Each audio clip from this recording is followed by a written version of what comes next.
உள்ளுக்குள்ள உட்கார்ந்துருக்கிறாரு. உட்கார்ந்துருக்கிற ஆவியானவரை வாங்கப்பா வாங்கப்பானா அவர் அடுத்து கேட்பாரு, எங்க இருந்துப்பா வர சொல்ற? நான் தான் ஏற்கனவே உள்ள இருக்கிறேனப்பா. உள்ள இருக்கிற ஆவியானவரை வானா எங்க இருந்து வருது?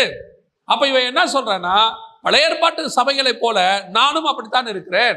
அப்பப்போ ஆவியானவர் வருவாரு, நல்லா கொட்டடிக்கும் போது உள்ள இறங்குவாரு, அப்புறம் ஆராதனை முடிஞ்ச உடனே போயிடுவாரு, அடுத்த ஞாயிற்றுக்கிழமை வரும்போது திருப்பி வருவாருன்னு சொல்றான். ஆனா வேதம் சொல்லுது, இல்ல, புதிய ஏற்பாட்டில் நான் உனக்குள்ளவே தங்கி வாசம் பண்ணுகிறேன், உன் கூடவே நான் இருக்கிறேன். அது புதிய ஏற்பாட்டில் எனக்கு பண்ணப்பட்ட வாக்கு தத்தமா. பழைய ஏற்பாட்டில் தேவன் பிதாவாகிய தேவன் செஞ்சது இப்ப எனக்குள்ள தங்கி அவர் என்ன பண்றாரா? வாசம் பண்ணி கொண்டிருக்கிறார். அப்படியானால் நாம் பரிசுத்த ஆவியை பெற்றிருக்கிறோம், நமக்குள்ள ஒரு வாசம் பண்ணுகிறவராய் இருக்கிறார். அப்படின்னா நீங்களும் நானும் யாரு? முதல் ஆலயத்தை பார்த்து சொன்னாரு மகிமை மூடிற்று. இரண்டாவது ஆலயத்துல சொன்னாரு என்றைக்கும் இருக்கிறவர் வாசமாய் இருப்பார்.